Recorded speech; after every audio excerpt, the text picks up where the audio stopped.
Je me souviens d'un jour pluvieux où je rentrais chez moi. À ma droite, il y avait des centaines et des centaines de voitures qui faisaient la queue pour prendre l'autoroute. Et à ma gauche, d'autres voitures faisaient également la queue pour prendre l'autoroute. Et c'est là que ça m'a frappé. Let me be clear. UAP are real. Advanced technologies not made by our government or any other government are monitoring sensitive military installations around the globe. Furthermore, the U.S. is in possession of UAP technologies, as are some of our adversaries. I believe we are in the midst of a multi-decade secretive arms race, one funded by misallocated taxpayer dollars and hidden from our elected representatives and oversight bodies. J'ai eu cette réflexion intense, ce moment bouleversant, où je ne pense pas m'être jamais senti aussi seul de ma vie. J'avais l'impression de vivre sur la Lune. Car même si les gens n'étaient qu'à quelques mètres de moi et que j'étais entouré de milliers de voitures circulant pare-choc contre pare-choc, je me suis rendu compte qu'il n'y avait pas un seul être humain autour de moi qui savait ce que nous faisions et qui connaissait les implications profondes et la réalité des ovnis. Avant qu'il ne ressente ce vertige au volant, Luis Elizondo était un homme de l'ombre, spécialiste du renseignement, formé à traquer les ennemis invisibles. Terrorisme, contre-espionnage, opérations clandestines. Mais en 2009, tout bascule. Il est convoqué pour un programme secret du Pentagone. Un projet dont même le nom semble incongru, les A-Tip. Il découvre alors que des objets non identifiés survolent des bases nucléaires, désactivent des missiles, échappant à tout contrôle humain. Ce n'est pas de la science-fiction, mais des faits, mesurés, enregistrés, validés par les meilleurs pilotes de l'armée américaine. Mais l'immobilisme des officiels lui est insoutenable. Face à l'inertie des autorités, Elizondo décide d'agir. En 2017, il démissionne et choisit la voie médiatique. Ces révélations provoquent une onde de choc dans les plus hautes sphères du gouvernement et bien au-delà. De quel secret Luis Elizondo était-il le gardien ? Retour sur une histoire aux résonances historiques qui pourrait bien bouleverser le cours du monde.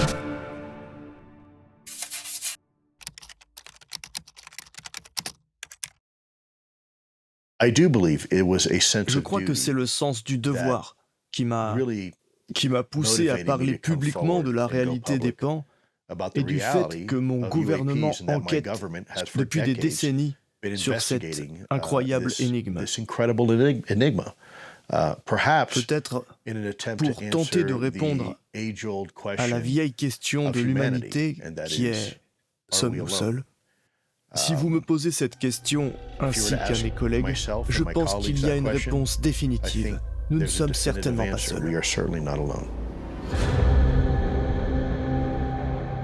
Ce n'est qu'en 2009 que l'on m'a demandé de participer à un programme dont je n'avais jamais entendu parler auparavant. Et franchement, si vous me l'aviez demandé à l'époque, je ne l'aurais probablement pas cru. Mais on m'a demandé de faire partie d'un programme qui étudiait les phénomènes aériens non identifiés, ou dans le langage courant, les ovnis.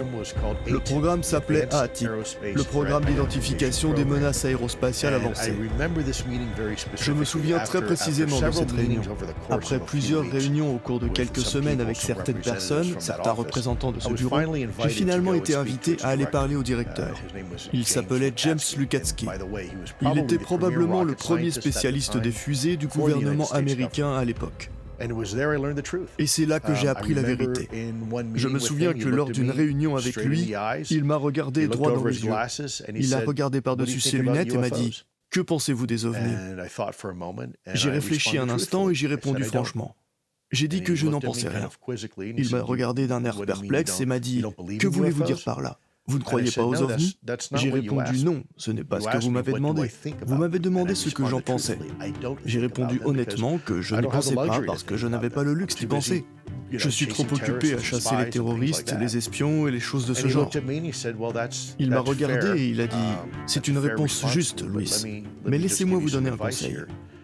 Ne laissez pas vos préjugés analytiques prendre le meilleur de vous, car ce que vous pouvez apprendre peut remettre en question les idées préconçues que vous pouvez avoir sur le sujet. » Et il avait tout à fait raison.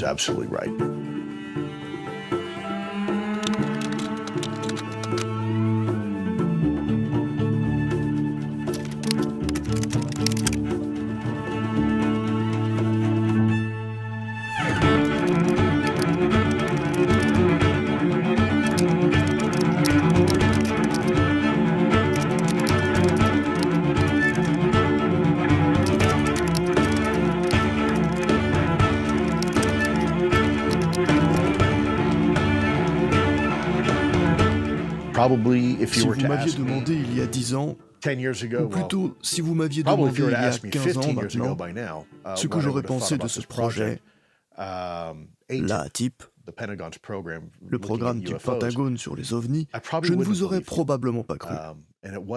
Et ce n'est que lorsque j'ai fait partie du programme pour gérer le contre-espionnage et la sécurité, au départ, avant de devenir responsable, que j'ai réalisé ce qui se passait. Je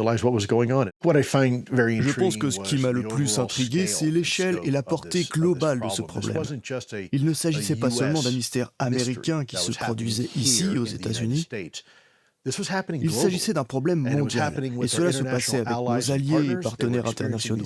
Ils étaient confrontés à ces ovnis, mais personne ne voulait rien dire. Nous disposions également d'informations, de renseignements, qui suggéraient fortement que nos adversaires, les adversaires étrangers, étaient également très intéressés par ce sujet. Eux aussi faisaient l'expérience de ces pans, ces ovnis, au-dessus de leurs installations militaires sensibles et de leurs installations nucléaires. Et donc, je pense qu'à ce moment-là, la plupart d'entre nous ont compris qu'il s'agissait vraiment d'un phénomène mondial et pas seulement d'un phénomène américain.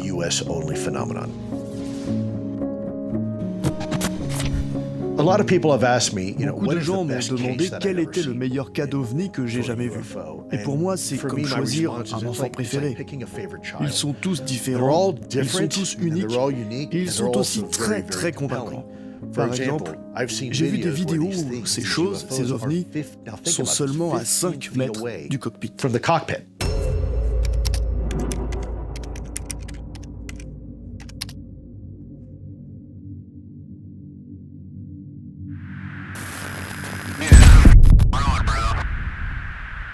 There's a whole fleet of them. Look on the ASA. My gosh. They're all going against the wind. The wind's 120 knots from the west. Look at that thing, dude. Nous avons d'autres vidéos, des vidéos longues, 23 minutes dans certains cas, où ces ovnis, ces pans, semblent venir interroger certaines de nos plateformes de collecte de renseignements. Lorsque vous les regardez, vous vous rendez compte qu'il ne s'agit pas de quelque chose qui est à nous. Ça n'a pas été conçu par un être humain. Il y a aussi d'autres cas où du matériel a été récupéré. Et vous pouvez réellement tester les métaux. Dans d'autres cas, des échantillons biologiques ont été retrouvés. Nous en avons beaucoup en fait. Je vais vous donner un exemple. Nous avons eu au cours d'un mois, 30 jours, impliquant l'USS Roosevelt et la flotte de porte-avions, nous avons eu plus de 28 incidents d'ovnis distincts impliquant ce groupe de porte-avions en un seul mois. Très vite, Luis Elizondo réalise la portée du phénomène. Il croit pouvoir faire bouger les lignes à force de rapports précis, indiscutables. Dans ce genre d'histoire, on s'attend parfois à un ennemi venu d'ailleurs. Un vaisseau, une altérité radicale. Mais parfois, l'adversaire porte costume et cravate. J'ai passé plusieurs années à essayer de convaincre les hauts responsables du ministère de la Défense, de la CIA et de la communauté du renseignement de prêter attention à ce qui se passait et à nos conclusions. Ce n'était pas facile, car le Congrès nous donnait de l'argent et nous le dépensions pour étudier les ovnis et comprendre ce qu'étaient ces choses et comment elles fonctionnaient. Mais personne ne voulait savoir. Je suppose que la stigmatisation sociale et le tabou étaient si importants qu'ils étaient heureux que nous fassions ce que nous faisions. Mais ils ne voulaient pas vraiment faire quoi que ce soit à ce sujet. Pendant ce temps, je recevais chaque jour des courriels et des messages de la flotte. Et je n'oublierai jamais l'un de ces messages qui disait littéralement « Hé, j'ai ces choses, ces ovnis sur mon navire, et je ne peux pas garder les gens sous le pont indéfiniment. Que voulez-vous que nous fassions ?» J'ai donc continué à me rendre dans le bureau du secrétaire à la Défense, à rencontrer ses 3 principaux assistants et à les informer. J'ai fait venir les pilotes et les opérateurs radars. Nous avions les vidéos, les rapports et les enquêtes. Mais malgré tout, ils ne voulaient toujours pas informer le secrétaire à la Défense sur ce sujet. Il se trouve que je connaissais un peu mieux le secrétaire à la Défense de l'époque, car j'ai servi avec lui en Afghanistan au début de l'année 2001, puis ensuite au Moyen-Orient. J'ai toujours su que le secrétaire Mattis, ou à l'époque le général Mattis, était un excellent chef de combat. C'est une personne qui veut toujours plus d'informations, pas moins. Et son propre personnel ne voulait pas l'informer de ce qui se passait. Je soupçonne qu'il y a plusieurs raisons à cela, mais en fin de compte, j'ai réalisé que la seule façon d'attirer l'attention du patron, d'attirer l'attention du secrétaire, c'était de démissionner. Nous avons un code de déontologie en matière de sécurité nationale. Si vous ne pouvez pas résoudre un problème en interne, vous ne restez pas et n'aggravez pas le problème. Vous faites ce qu'il faut et vous partez. Ensuite, on peut dire ce que l'on veut. Mais on ne fait rien de perturbateur ou de destructeur pendant qu'on est en uniforme. J'ai donc compris que la seule façon d'attirer l'attention du patron, du secrétaire, était de démissionner en signe de protestation et d'adresser ma lettre de démission directement au secrétaire lui-même. Et c'est exactement ce que j'ai fait. Et le reste, on peut le dire, fait partie de l'histoire. Face à une élite muette, il se rend à l'évidence. La population mérite la vérité. Alors, pourquoi ce silence? Et surtout, à qui profite-t-il? S'agit-il d'un échec démocratique ou d'une divulgation lente et contrôlée? Chris Mellon et moi-même, un de mes collègues, Chris Mellon, qui était un ancien secrétaire adjoint à la Défense, très haut placé au Congrès. Il a reconnu que nous avions besoin d'un plan d'attaque. Si nous voulions que cela réussisse, nous devions gérer cette divulgation presque comme vous le feriez pour une campagne de renseignement ou une campagne militaire. Nous nous sommes donc rendus compte qu'avant tout, nous avions besoin d'un engagement législatif. Nous devions impliquer les membres du Congrès afin qu'ils puissent prendre ce sujet au sérieux, qu'ils puissent voir les informations par eux-mêmes et adopter des lois et des exigences. Car dans notre pays, le Congrès contrôle le budget, il contrôle l'argent.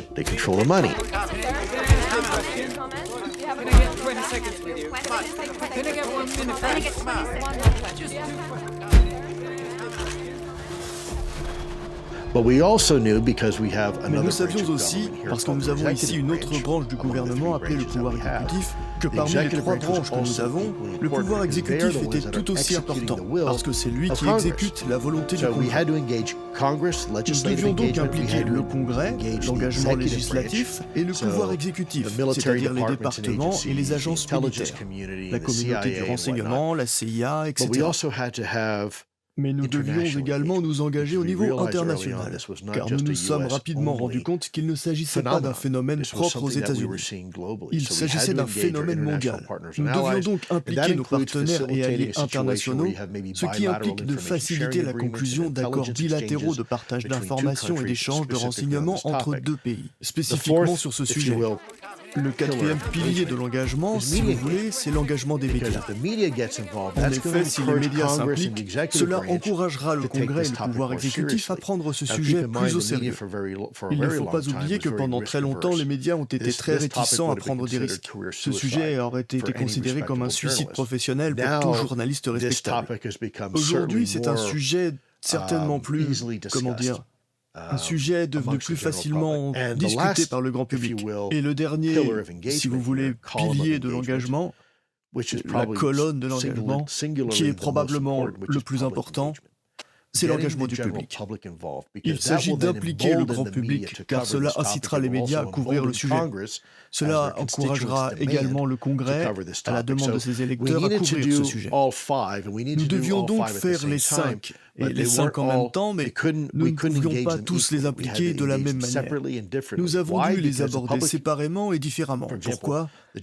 Parce que le public, par exemple, n'a pas d'habilitation de sécurité. Nous ne pouvons donc pas avoir de discussions confidentielles avec le grand public. Nous ne pouvons pas fournir d'informations classifiées. Avec les médias, c'est à peu près la même chose. Quand les gens me demandent qu'est-ce que j'attendais de tout ça, je ne peux pas vous le dire. Cela n'avait jamais été fait auparavant.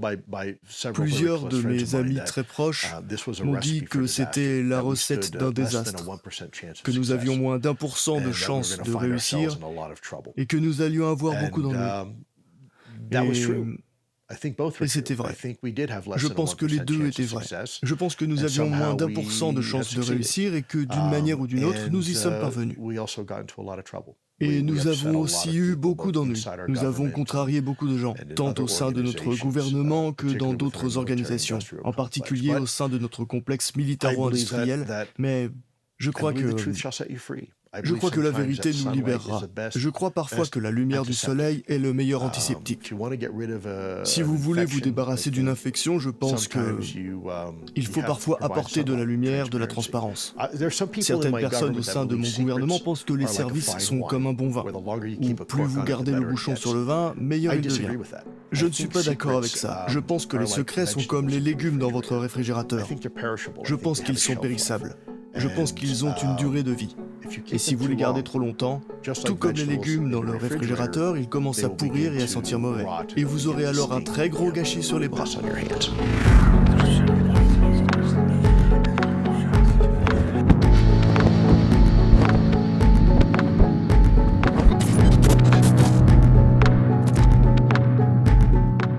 Je pense qu'il y a beaucoup de raisons historiques et certaines d'entre elles sont probablement de bonnes raisons pour lesquelles les États-Unis ont gardé cette conversation secrète pendant si longtemps. Je pense que si l'on considère le moment où, en tant que gouverneur et en tant que pays, nous avons commencé à connaître un pic d'activité ovni, c'était à la fin de la Seconde Guerre mondiale. Nous avons commencé à en voir quelques-uns. Les Alliés faisaient état de ces phénomènes en tant que chasseurs fantômes sur le champ de bataille européen.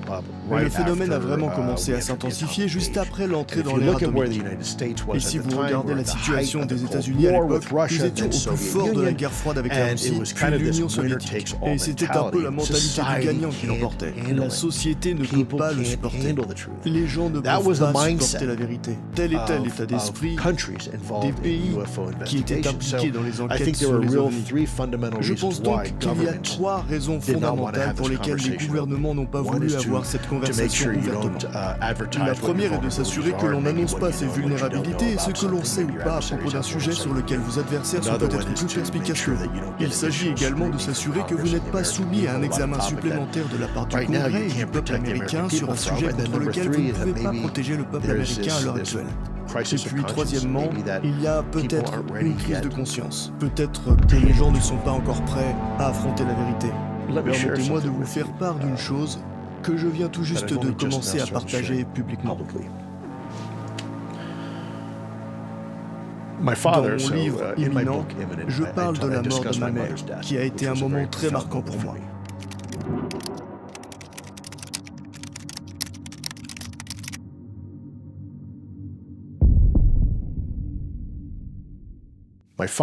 Mon père est mort plus récemment. Il est mort il y a 2 ans, le jour de la fête des pères. Jusqu'au jour de sa mort, il ne m'a jamais dit qu'il était malade. Mais je savais qu'il était malade, je m'en doutais. Les dernières fois que je l'ai vu, j'ai senti que le temps était compté. J'ai donc eu l'honneur et le privilège d'avoir, environ 2 mois avant sa mort, le temps de conduire avec lui dans l'endroit où je vis, dans le Wyoming, juste au sud de la Floride. C'était un voyage de 4 jours en voiture. Je pense qu'à la moitié du voyage, j'ai posé une question à mon père. J'ai dit, « Papa, à ton avis, quelle est la plus grande menace pour l'humanité ?» Je me demande si ce n'est pas une sorte de pandémie comme un virus. Peut-être que c'est le terrorisme ou quelque chose comme une guerre nucléaire. Il m'a regardé et m'a dit, « Mon fils, la plus grande menace pour l'humanité, c'est la corruption. » J'ai réfléchi une minute et j'ai dit, « La corruption, c'est étrange. Comme la corruption financière ?» Il m'a répondu, « Non, mon fils, n'importe quelle corruption. La corruption, c'est le fait de renoncer à l'une de ses valeurs fondamentales en échange d'autre chose.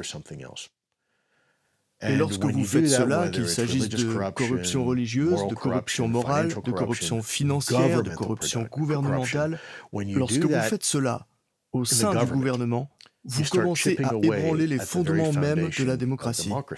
Et de là à la tyrannie totale, la pente est très rapide et très glissante. Il s'agit toujours d'une menace interne. C'est toujours nous-mêmes. Nous devenons négligents, nous devenons égoïstes, nous devenons cupides.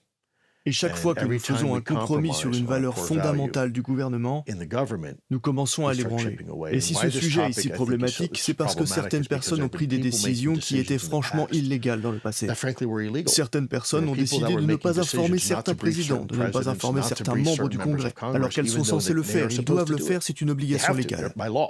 C'est très dangereux, surtout dans une démocratie, surtout dans une société libre. Il n'y a rien de bon à en tirer. C'est donc l'une des motivations qui m'ont poussé à rendre ce sujet public. Je pense qu'il y a une vraie crainte pour mon pays qu'un autre pays soit le premier à faire de l'ingénierie inversée et à comprendre cette technologie. C'est un problème. On peut imaginer qu'un pays voyou comme la Corée du Nord, qui s'est montrée très provocatrice, dispose de cette technologie, ou l'Iran. La question que se posent les gens est donc la suivante. Il y a deux possibilités. Devons-nous divulguer les informations ou non?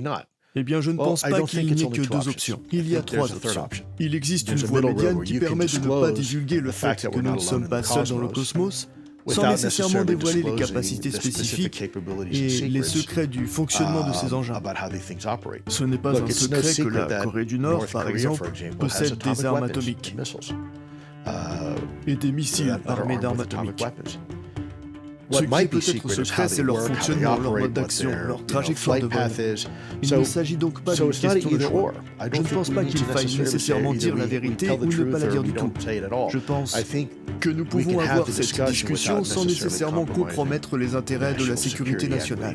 Mais ce n'est pas facile, car pour y parvenir, nous devons d'abord comprendre quelles sont les valeurs que nous essayons de protéger et quelles sont les capacités de certains pays adversaires. Il faut donc beaucoup de coopération et de coordination pour s'assurer qu'à chaque fois que nous avons une conversation de ce type, nous ne divulguons pas des secrets qui pourraient avoir des conséquences importantes pour notre sécurité nationale. Si ces objets existent bel et bien, et si leurs capacités dépassent les nôtres, alors une question se pose. Qui sont les êtres qui pour l'heure semblent se cacher derrière un phénomène polymorphe et insaisissable? Sont-ils une menace pour l'humanité? On me pose souvent la question, pourquoi sont-ils ici? Et s'ils sont si avancés technologiquement, quel intérêt pourraient-ils avoir pour la Terre et plus important encore pour nous? Et il y a toutes sortes de raisons pour lesquelles on peut s'intéresser aux êtres humains. Il existe tout un domaine d'études appelé sociologie dans lequel les êtres humains étudient les autres êtres humains parce que nous sommes des créatures fascinantes. Nous sommes une créature incroyablement complexe d'un point de vue émotionnel, et pourtant nous sommes aussi très très simples. Il se pourrait aussi que nous ne soyons qu'une station-service. Nous savons peut-être que les ovnis s'intéressent à l'eau. Est-il possible qu'ils utilisent de l'eau? Peut-être fait partie de l'oxygène, de l'hydrogène, ils utilisent l'hydrogène comme une sorte de carburant, et nous ne sommes qu'une simple station-service, une station SO. Ou s'agit-il de quelque chose de beaucoup plus profond? Est-il possible qu'ils aient toujours été là? Les gens disent que c'est idiot. Mais est-ce vraiment le cas? Nous réalisons aujourd'hui, grâce à notre compréhension de la physique quantique, que l'univers est bien plus complexe que nous ne l'avions jamais envisagé auparavant. Je pense donc que s'il y a une leçon à apprendre en tant qu'humanité, c'est que l'orgueil démesuré est l'ennemi. Prétendre que nous pensons tout savoir. S'il y a une chose que nous comprenons bien, c'est que nous nous trompons généralement la première fois, et même la deuxième fois. C'est probablement ainsi que je répondrai à cette question lorsque quelqu'un demande pourquoi il s'intéresse à nous. Il se peut qu'il ne s'intéresse pas à nous, ou ils peuvent être très intéressés par nous, ou il peut s'agir d'une combinaison de deux.